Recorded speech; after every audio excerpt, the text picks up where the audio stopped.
Good morning dear students. हमारा lesson number 4 कवि माखनलाल चतुर्वेदी, कैदी और कोकिला। जो कवि माखनलाल चतुर्वेदी है, उनका जन्म सन 1889 में मध्य प्रदेश के होशंगाबाद जिले में हुआ।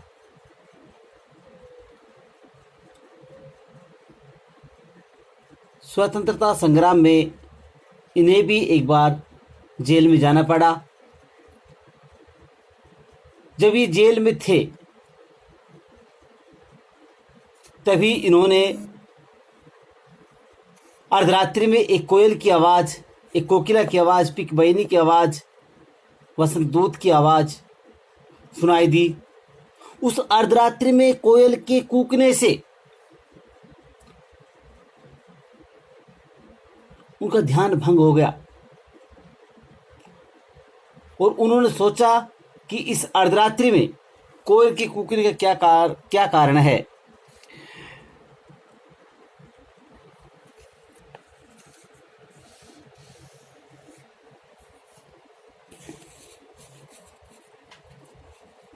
आइए हम इस कविता के बारे में चर्चा करते हैं। क्या गाती हो, क्यों रह जाती हो, कोकिल बोलो तो। क्या लाती हो, संदेशा किसका है, कोकिल बोलो तो। ऊंची काली दीवारों के घेरे में, डाकू चोरों बटमारों के डेरे में। जीने को देते नहीं पेट भर खाना, मरने भी देते नहीं तड़प रह जाना। जीवन पर अब दिन रात कड़ा पहरा है, शासन है या तम का प्रभाव गहरा है। हिमकर निराश कर चला रात भी काली, इस समय काली माँ मई जगी क्यों आली। इसके कवि माखनलाल चतुर्वेदी जी अंग्रेजों के द्वारा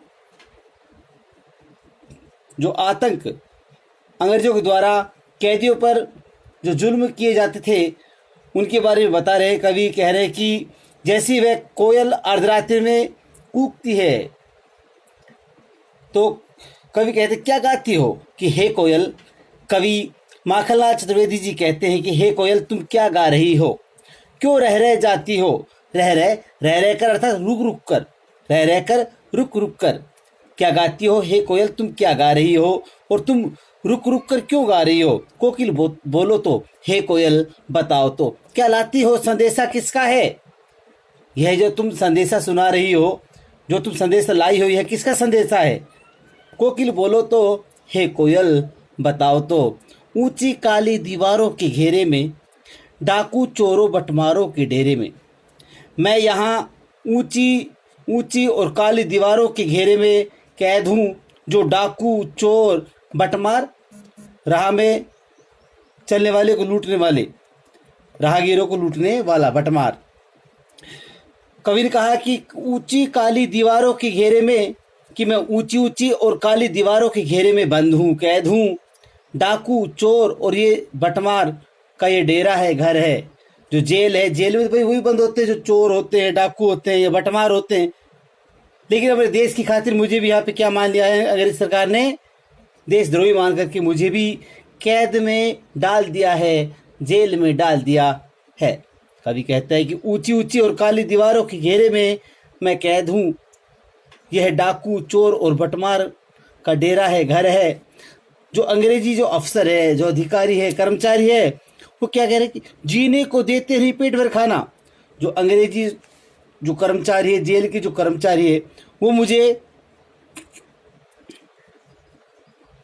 जीने को देते नहीं पेट भर खाना।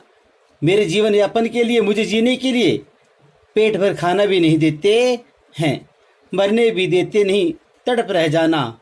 और उस थोड़े से भोजन से, थोड़े से खाने से मैं मर भी नहीं सकता हूँ और सिर्फ तड़प करके ही रह जाता हूँ। जीवन पर अब दिन रात कड़ा पहरा है। पहरा चौकसी रखना, ध्यान रखना कि मेरे जीवन पर अब दिन और रात बहुत कठोर पहरा लगा हुआ है। शासन है या तम का प्रभाव गहरा है।